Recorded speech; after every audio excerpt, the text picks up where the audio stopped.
Good evening, everyone, and welcome back to another Supercoach Insider podcast. My name is Swizz, back once again to talk Supercoach BBL. This is my round one team discussion. I'm going to be talking not just my team, but some different strategies and just having a look at the whole format. As we're only a couple of days out from the season, there has been some updates with players' injuries, so we'll go through a bit of that. Thank you to everybody that's reached out during my break. Had thought I'd just have a little bit of a break between the AFL and the BBL season. Still been keeping busy. Been playing Fantasy Premier League and also NBL Supercoach. NBL Supercoach up until last week was going really well, but have slipped outside the top 100 now. But that's the way it does go. And as you can see, I'm wearing some new cricket colours. I'll still have my Parkfield top on for some videos.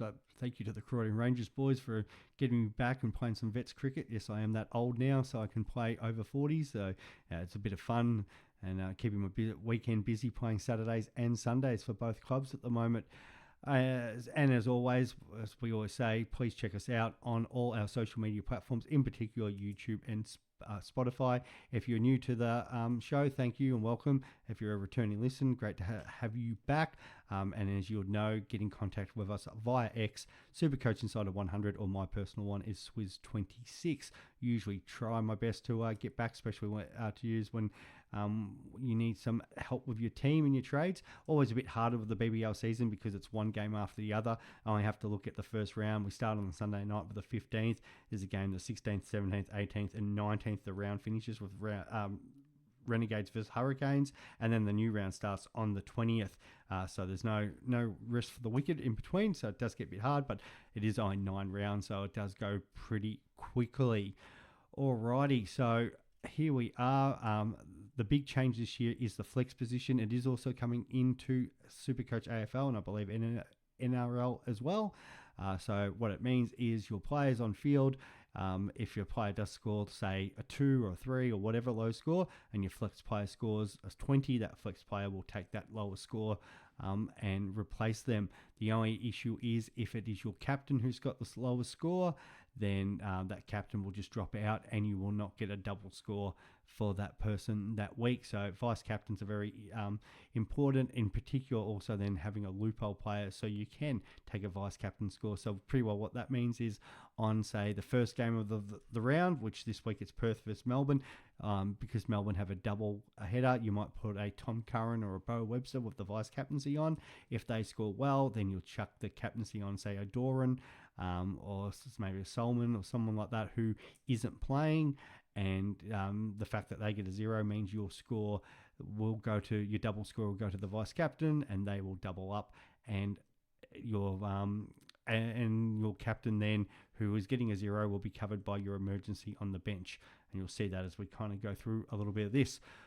All right, so when I first saw the flex position, I was thinking originally maybe like a Josh Brown, Fraser McGurk type, somebody who can go big but maybe little at the same time. But as time has gone on, I've kind of been looking at maybe kind of waste the wicketkeeper spot, take a chance on Harper, and then going a better player in the flex, or even just playing an extra rookie on field and trying to get that cash generation. So there's a couple of different strategies to do with that. I think that was printed maybe in the Herald Sun boys. I know they've asked all the experts, and thank you to them for making me an expert again this year, our opinions on the flex position. So there are a few different little strategies and ways we can play that, but it's kind of good now that we, if there is something like a weather interruption or, a last minute injury or something like that, we do have a bit of protection there with that flex position on field. So I think that has been a great addition. I'll start off with the wicket keepers and we'll build our way down with our side. So been still playing around with side. There'll probably be some last minute changes depending on results. Today we saw the Melbourne Stars play the Melbourne Renegades out at Junction Oval. There has been some scores released from that game, which is good. So we saw Josh Brown go crazy, made an 85, scored 120 Supercoach points. Tom Selford, the more expensive Renegades keeper, got an 80. Hassan Khan is somebody I'm looking at with a 62. Tom Rogers with 53. Will Sutherland did bowl a couple overs, so that is a good sign for people looking at him. Hamish McKenzie was the best for the Stars, more because of his batting than his bowling, but did score a 91. Joel Paris with a 60, and then Sam Harper with a 33 who did take the gloves in the match. So wicket keeping position. And we can see there, if I sort this by ownership, Sam Harper is the number one owned player at time of recording with 34%. Jake Doran is second, and he has more been put there because of that loophole option that teams are looking at. So no surprise there, and it is definitely a combination I've been looking at.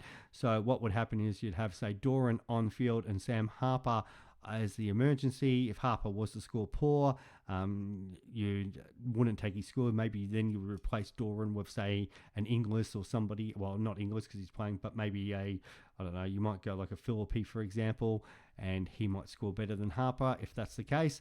If Harper does score well, then you just keep Doran there. He'll have the emergency on and you'll get Harper's score. So I've been looking at Harper in my team. I kind of want to see where he ends up being named in, or if even named for starters, because Bo Webster does have to come back into that side, gathering he's going to get released from Australia duties. So it is one player I'm looking at. The other player I do like is Josh Inglis, who has also been with the Australian squad. Kind of just want to see what's happening with that. Any last minute injuries potentially with Alex Carey, all going well. Nothing goes wrong there. And Josh Inglis can play in that, not just the first game, but he does have a double in the second, currently owned by 30%. Josh Philippi's another popular one, 32%, does have the double game in round 3. So I can see why he's a popular choice at the moment. Has had some terrific seasons in the past and is still only 27 years old. So still has time to increase on, and return to those great averages that he did only, 2-3 years ago. So yeah, I can see why he is a popular choice. Harry Nielsen, I know he's got the double next round, but not really somebody for me. Joe Clark, I can understand the appeal because he does open the batting, and then you sort of scroll down and I don't think any of these options outside of Tim Selford, and I don't mind him at 152k. It is expensive, but the reason why he's not a bad choice is he's got the double first up, but it does give you an option, somebody to trade to that does have some currency. Coming to round 2, you're going to have a lot of Scorchers players like Richardson, Morris, Berendorf, Ty. Even Inglis, if you're not starting them, who you're going to have somebody you're trading out to get the money, and Salford already being 152k does help that. So I don't mind him. Obviously scored well today, only made a 30, but then with taking the gloves as well does help in this situation. So if he was to score an 80, that'll definitely go a long way to putting up his value.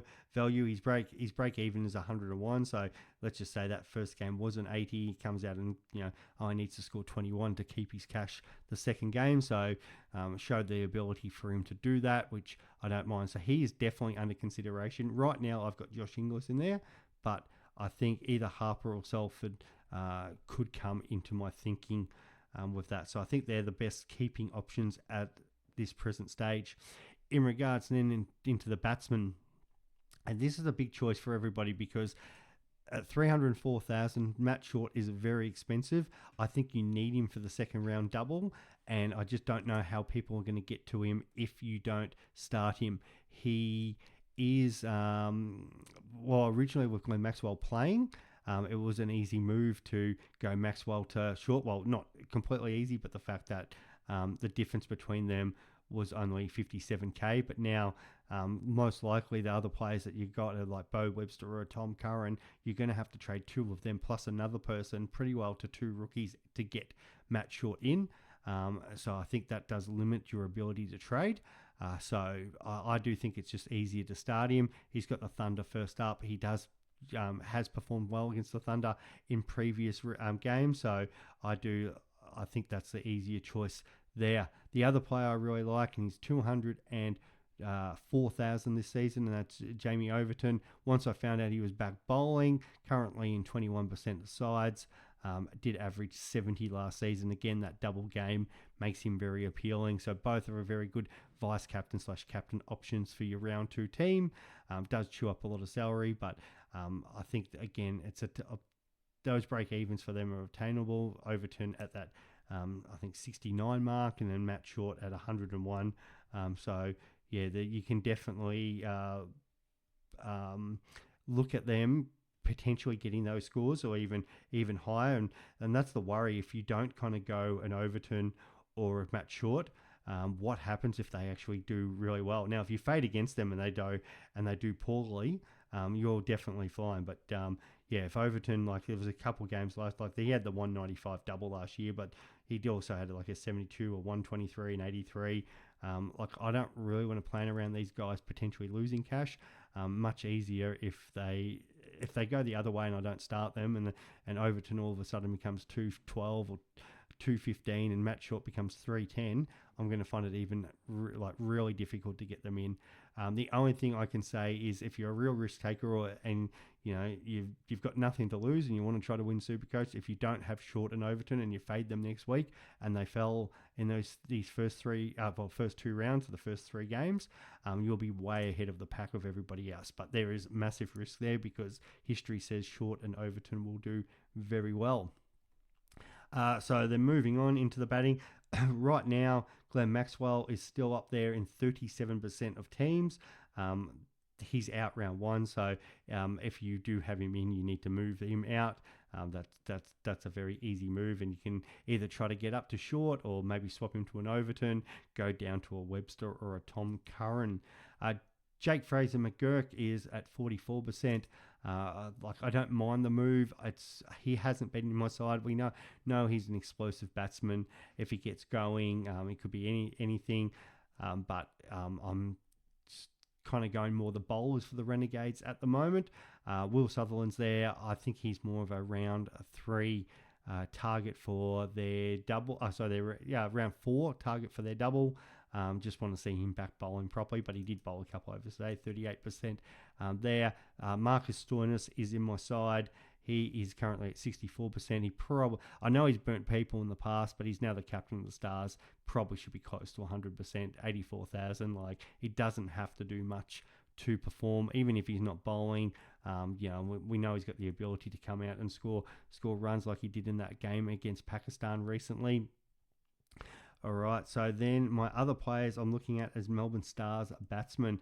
So Bo Webster, no surprise, he's up here as one of the most highly selected player. Bats, bowls, he's had really good form in the first class scene again, and he was part of that Australian squad. So Mitch Marsh going down with a big injury, should be released to play for the Stars. So there he is. I'd probably lock him in 35%. He's a real option now as a vice captain option because he does obviously bat in that top four and he will bowl overs. So I've been debating sort of him versus Tom Curran, and I think I probably will go Bo Webster now as that VC role.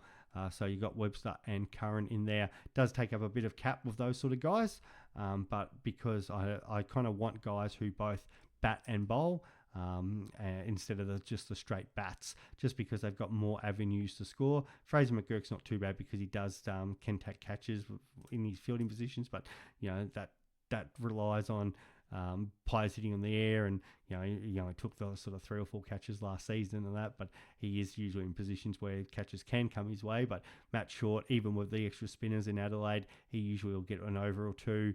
You've got Overton who bats and bowls. Stoinis can bowl, will bat. Webster bats, bowls. Curran, same again, will bat middle order. Maybe sort of 7 or 8, but should get a bat, and will probably bowl 3 or 4 overs, and in those important times where potentially take wickets. Okay, so the other 2 players I like, and I kind of want cheap options for my bench. I'll scroll down for this first one, and he is, where are we here? Matt Renshaw is in 20% of teams. So the Brisbane Heat do have a double in round 3. He's been performing really well in the first class scene, especially in the One Day Cup. I think it was against Tassie. Did make a nice 120 or 121, something like that. So he's been performing fantastically. So I think he is a cheap option. Definitely somebody I do want to start one Heat player, so he's one that I'm looking at. I don't mind the idea of Cooper Connolly back playing today for the Scorchers in their sort of trial game or trial setup that they did. And batting up in that top order, especially with Hardy out, could be giving him a real opportunity back up the top. Did average 40 last year, so I am kind of looking at potentially sneaking him in at somehow. But for now, I've got the young fella at the Sydney Thunder, which is Sam Constance, which is in 37% of teams. David Warner has been speaking about him opening the batting with him, so it'll be interesting to see how that comes together. All right, now into bowlers. So we've got now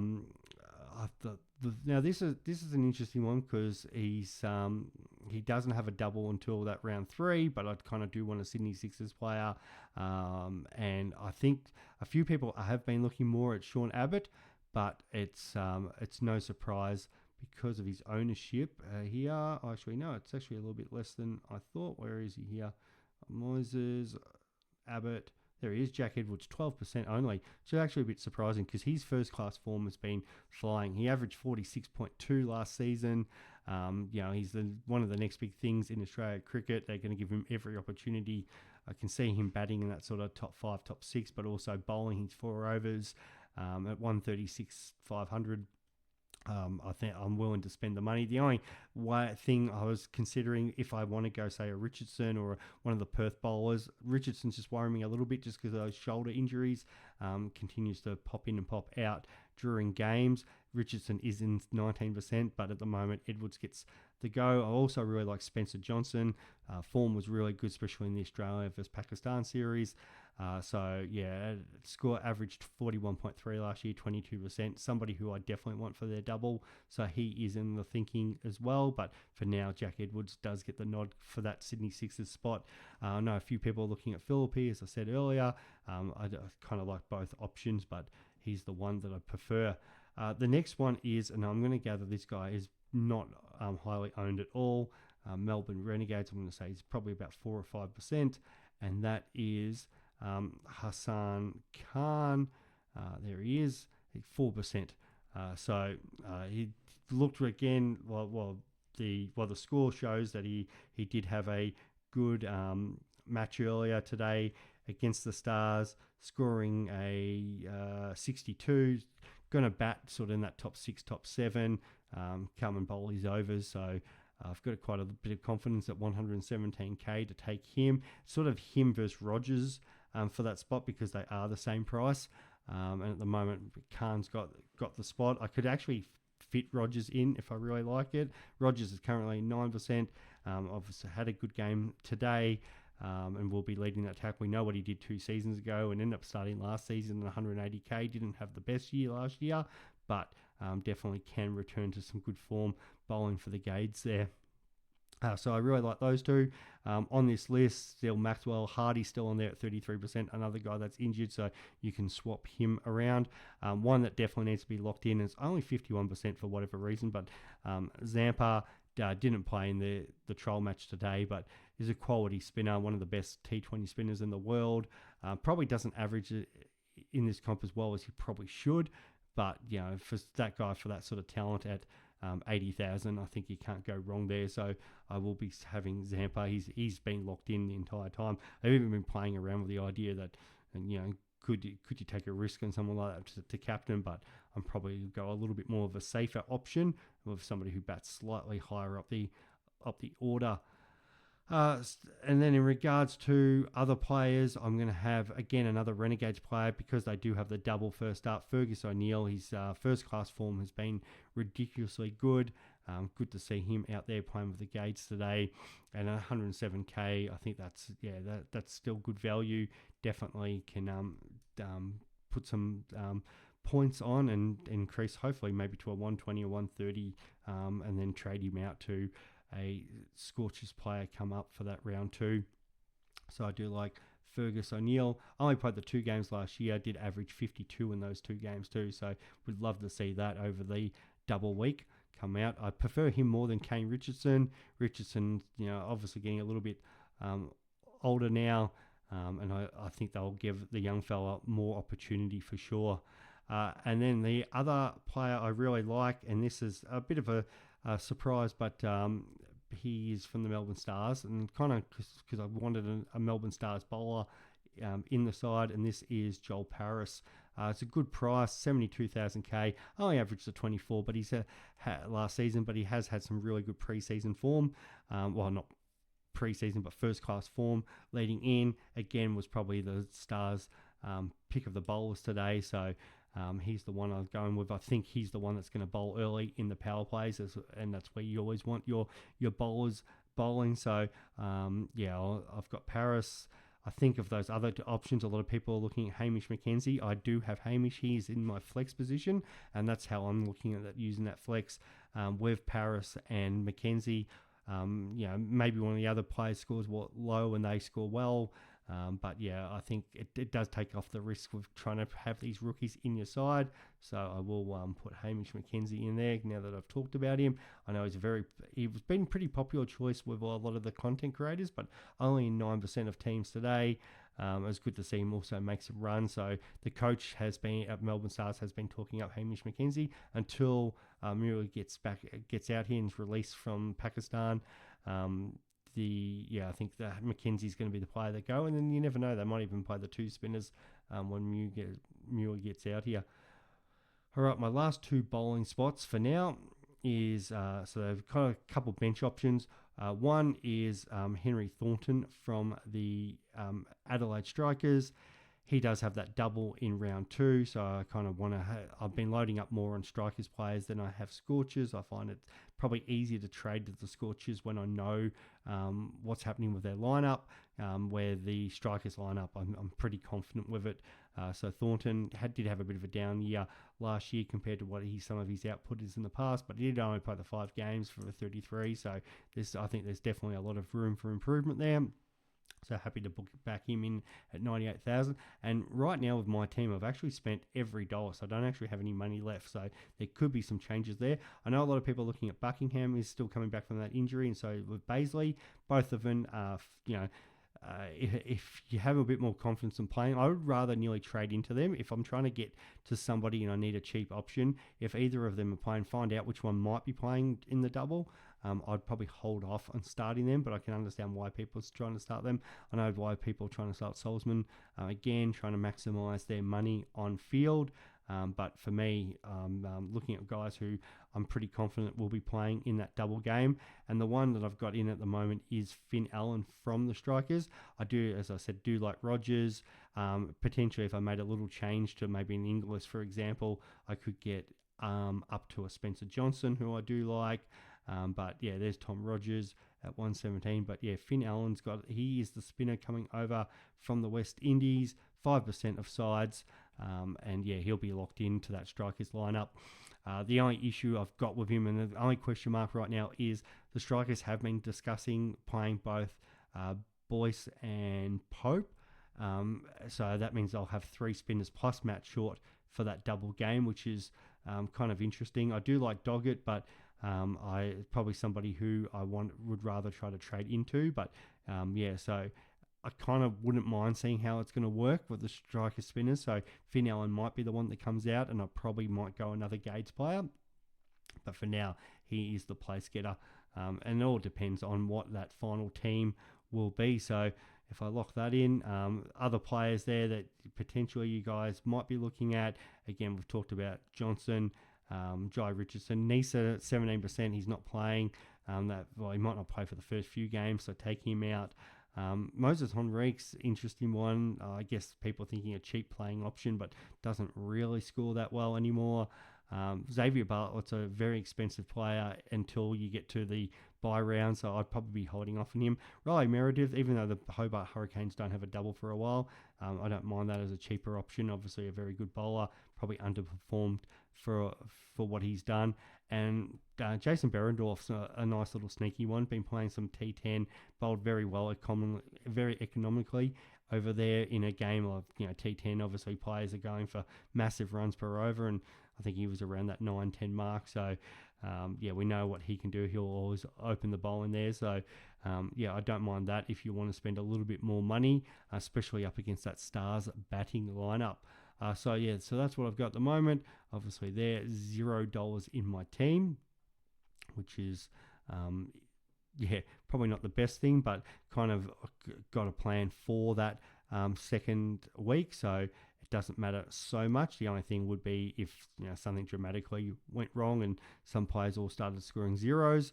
But for now, I'm pretty happy with how that's coming together. Now, I'll finish off. You've got your emergency, so I'd have Inglis with the emergency on.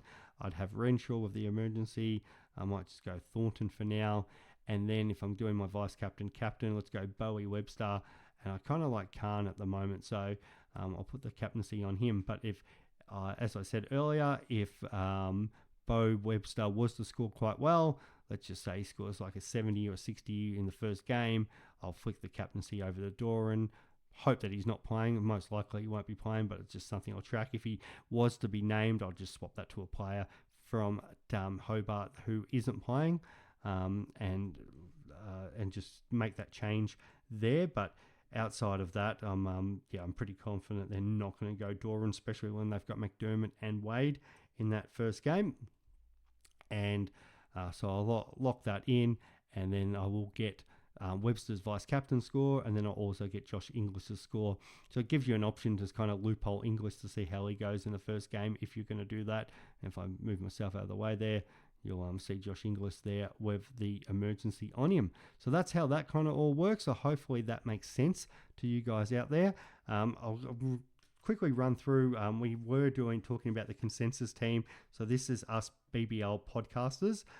So there's 41 of us that got together and put our heads together around a team and kind of what it looked like.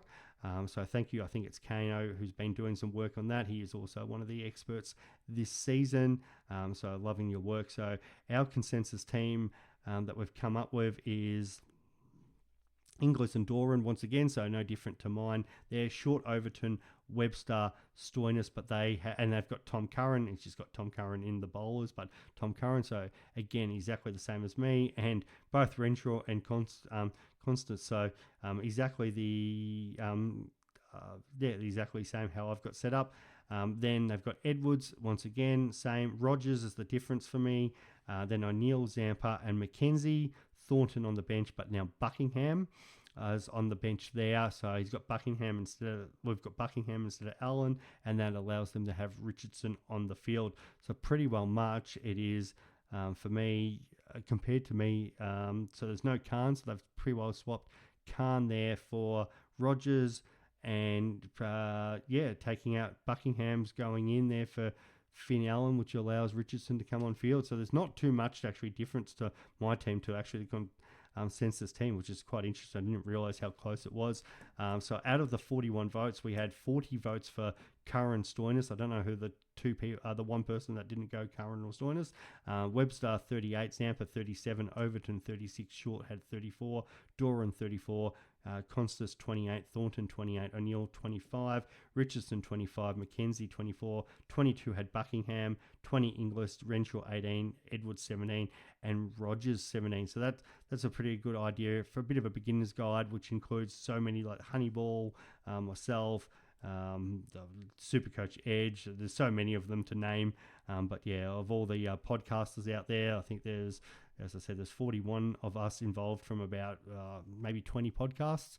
So to sort of see, I kind of want to change it up just to have a little bit more of a point of difference. But yeah, if you're trying to start off, that's probably a good thought. And then from there, you guys then have a plan to go into your round two side. So as I said, strikers and scorchers are playing. So for me, right now, I'd be trying to look at, I'm looking at Curran and Webster will be two that I'll be trading out because they've got the most value, unless there's guys there who are a little bit cheaper, but that will at least give me the value there from those two, which hopefully they don't lose any value or hopefully gain value. So that's 310k combined, and then I'll probably be looking at moving two of the Renegades players, potentially an O'Neill and a Khan, and then using one of those boosts, bringing in maybe a Doggett, and then trying to get Connolly, Richardson, and one of the other Scorchers players in. Maybe it's Hardy, or just depends on how his fitness is. But and then that would give me. So I've got the 5 already, so that would give me up to 9. And then from there, going into round 3, Short and Overton would make way. And then I'd be trying to bring them in for round 4. So Short and Overton, Akil Hassan will be definitely a thought for me from the Sixers. Also, Tall Paul and Bartlett, and Short and Overton will definitely help get the cash to need for those players. So yeah, having a bit of a plan so to work it out all around those sort of bye rounds. It's a pretty quick season, 9 rounds, but if each round's only going sort of 4 days, we're pretty well done in 5-6 weeks. But yeah, so you just need to stay on top of as each round goes. Hopefully that was helpful. Drop a comment and yeah, watch out for that live show coming up on Sunday. Thanks for tuning in, guys, and we'll talk soon. Bye.